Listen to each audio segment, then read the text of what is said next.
guys, what's up? Coming at you today with my little review of The Dark Knight Rises.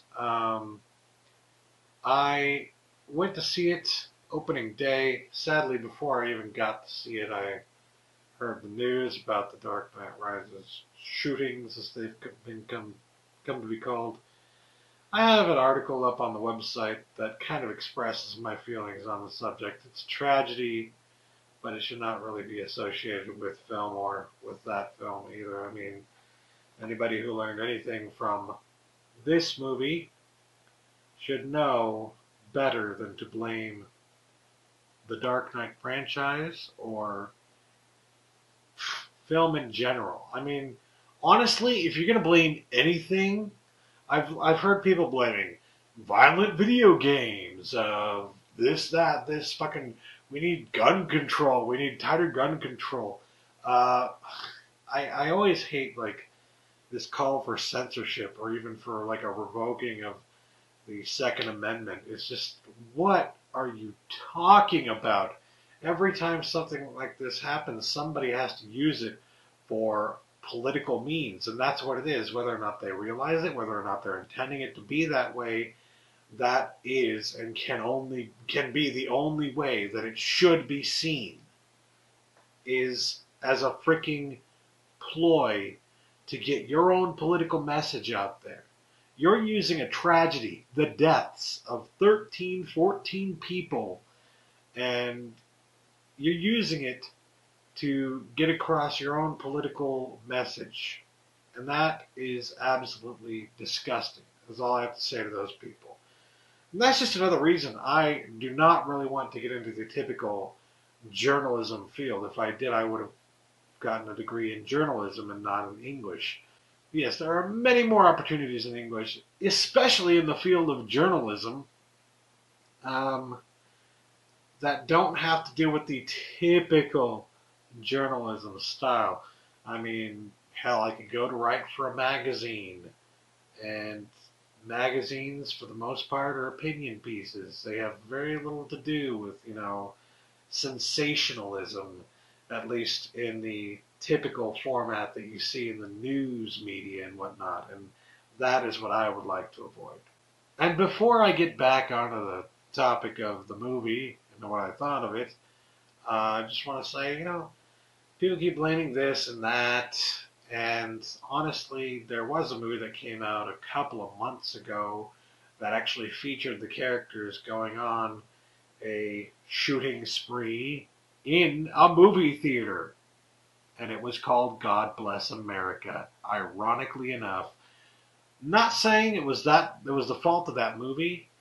I'm just saying it's kind of interesting, and it's not something a lot of people have been talking about, really. I've been shocked at that it's like, okay, this movie just came out where this exact same thing happened visibly, intentionally in the film, and nobody's talking about that connection. Like, really? You're not going to talk about that? It's a pretty big deal, But, I don't blame the art. I think blaming the art is a weak excuse for trying to, in most cases, for trying to encourage censorship, which is bullshit. Censorship in any and every form is bullshit. I am a proponent of art, the arts, and I believe that the greatest enemy of the arts is interpretation. I mean, what do when you see something? When you see a movie, you interpret it in a way, generally, that nobody else interprets it. There are millions of different opportunities for interpretation. So it's just like what the director or filmmaker or author or artist in general intended does not matter. So even if you take that God Bless America example for what it is, the intent of the artist is not what matters. What matters is the way that it's taken, the way that somebody interprets it. And obviously this nut job chose to interpret it in entirely unhealthy way. I'm not even going to get into the specifics about that. I just wanted to get that out of the way for anybody who was going to ask about it. On to the movie. What did I think? Well, first of all, I'm a big fan of the series. Obviously, I recently got the Steelbooks, but before I even had the Steelbooks, I had both of the movies on Blu-ray here and here. I'm thinking of getting rid of this one, but I might still hold on to this one just because it's got the nice shiny slip cover, and of course on the back it's all nice and everything, and then when you open it up it's the Jokerified. I like that, little thing that they did there. So I might just hold on to this one, but I'm a fan of the Nolan franchise, and I have said in the past and still hold true to it today, I believe it is the greatest Batman franchise ever brought to film, bar none, period. Now, you can have arguments about whether it strays from the path of the original Bob Kane Batman, and most of the time you'd be absolutely correct because, well, it is a very different interpretation of the Batman universe than we're used to seeing. But part of me feels like it's an interpretation that is brought on through the work over the years. Obviously, a much more serious tone to it, trying to bring it to like a serious point of light. It's not like the 60s Batman. It's not like Brave and the Bold. It's not the corny, campy fest, that a lot of Bat fans are used to and enjoy. But it is a little bit more serious, a lot darker, obviously.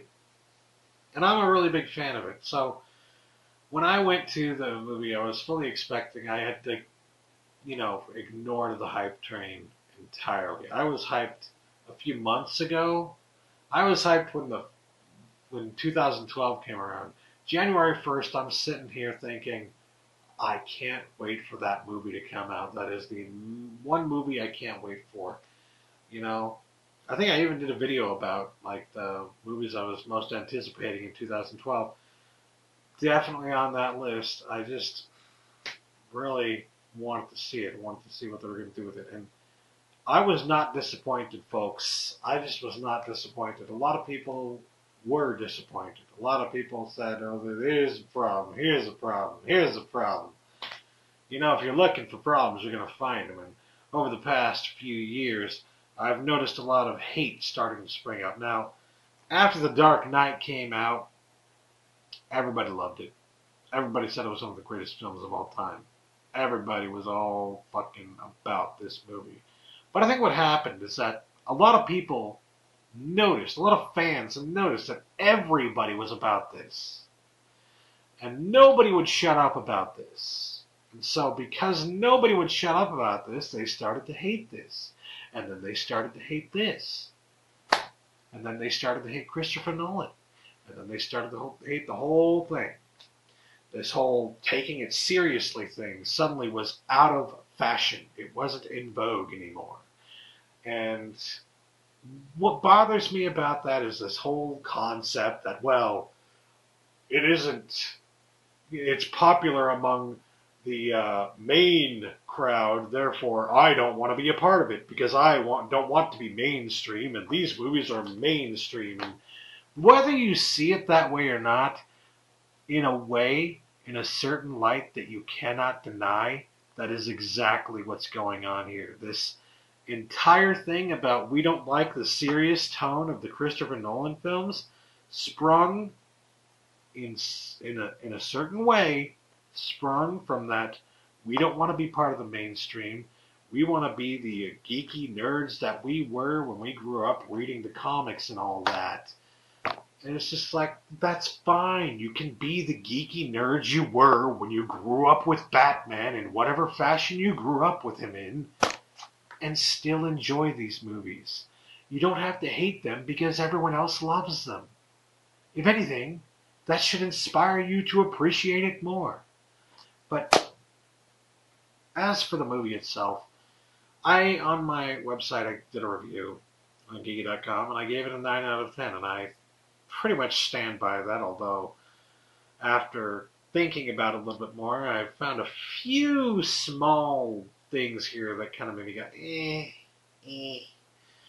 To be honest, like I say in my review, it's a different kind of story structure than the first two movies. It just is.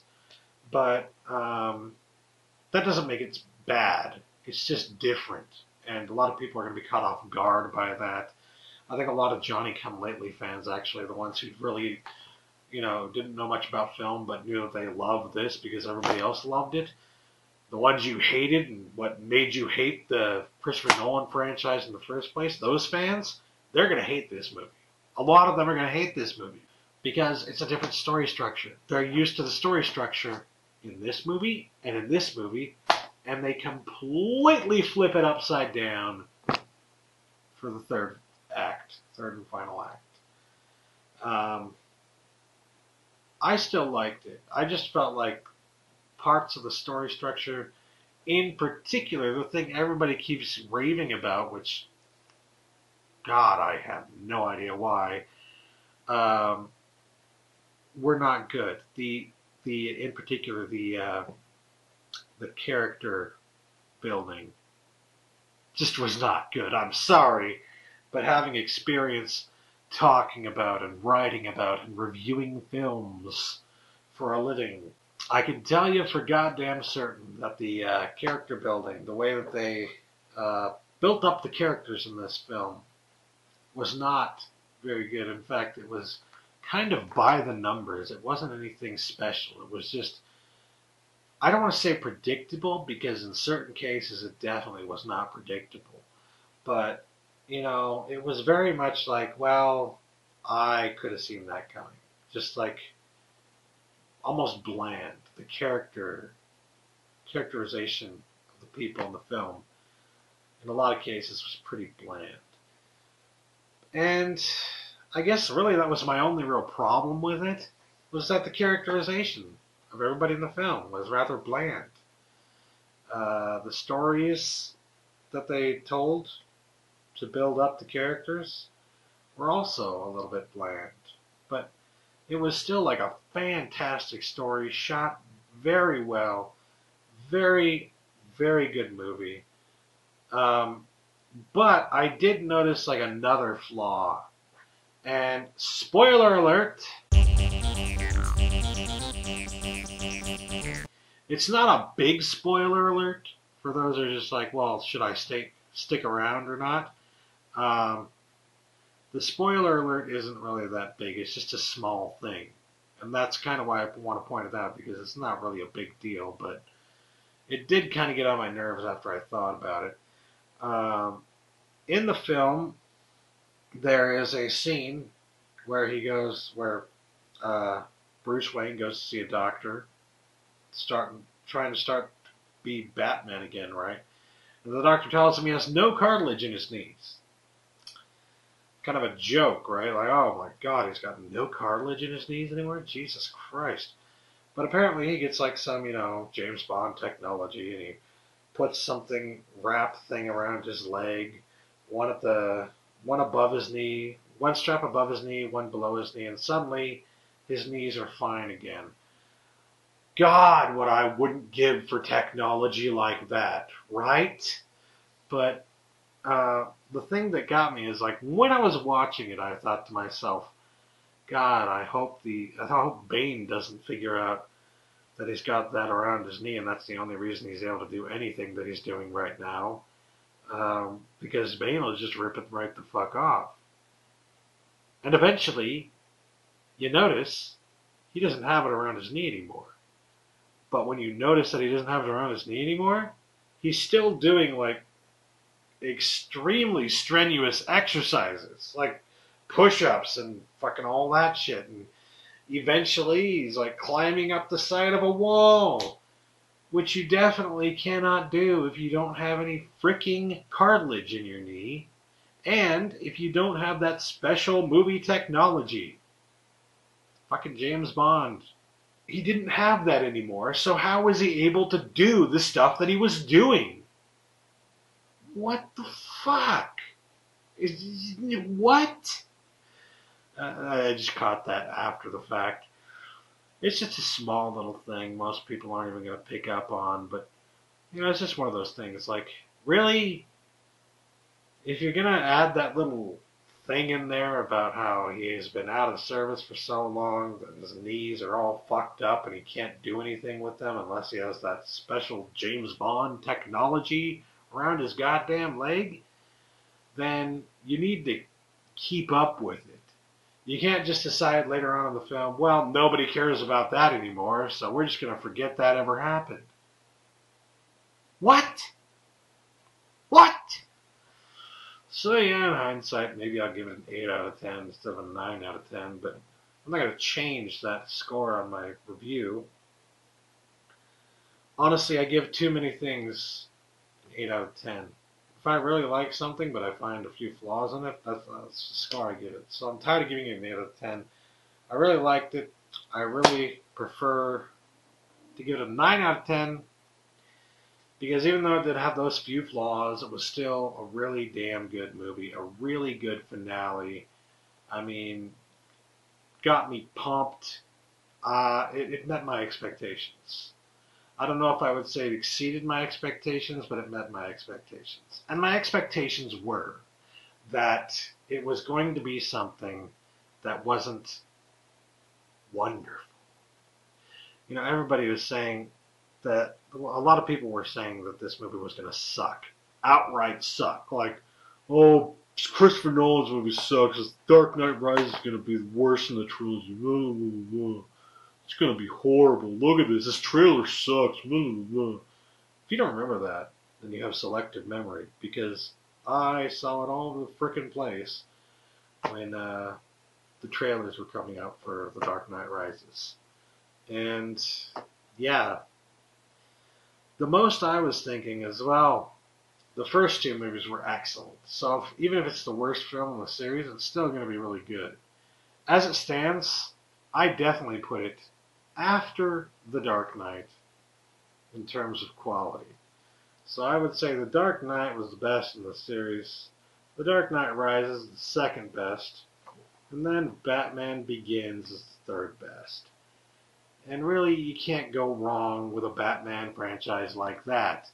What are you going to compare it to? What other thing are you going to compare it to? Are you going to compare it to the 90s movies?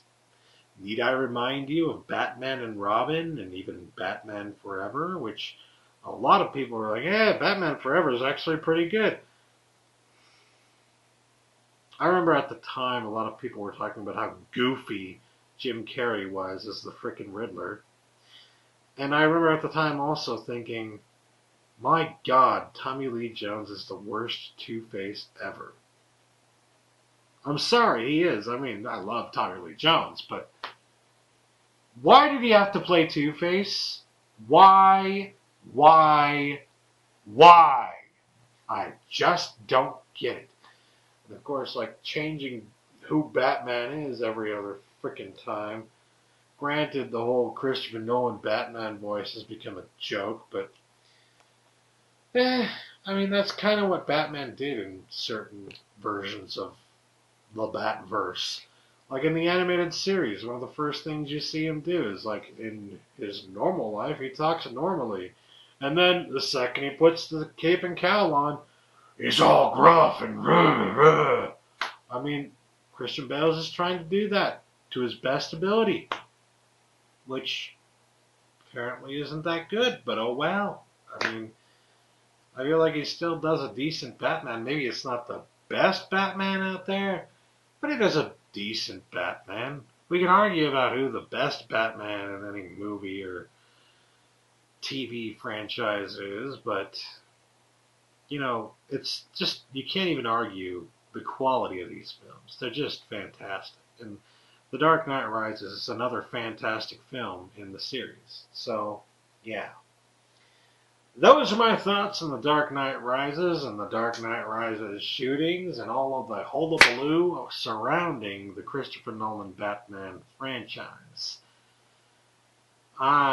If you're wondering, I'm expecting that I'm going to get a comment or two about this. Yes, I am. I do know about the Man of Steel movie with Zack Snyder and Christopher Nolan producing, Zack Snyder directing. And yes, I am pumped, and yes, I have seen the trailer. Now, the trailer doesn't show you a lot, but, you know, really, can you go wrong when you have Zack Snyder and Christopher Nolan working together? Christopher Nolan, who did these, which, like, in my opinion, single-handedly reinvented the fucking comic book movie. And then, on the other hand, you've got Zack Snyder, who did 300, who did Watchmen. I almost said The Watchmen. But yeah, he did Watchmen. I mean, this guy is known he's known for being stylistic, yes, but he's also known for his graphic novel adaptation. So you got two guys who right now are at the top in their industry for making graphic novel adaptations to film. And they're the ones working on the latest Superman. I have really high hopes for this. And it looks really good, really promising. So, we'll see. But yeah, that's about all for now. Tell me what you think of this new background idea here. This is my desk back here, but I thought it might be pretty visually interesting to see this in my talkies, as I'll call them. So yeah, thanks for watching. Catch you later. Peace!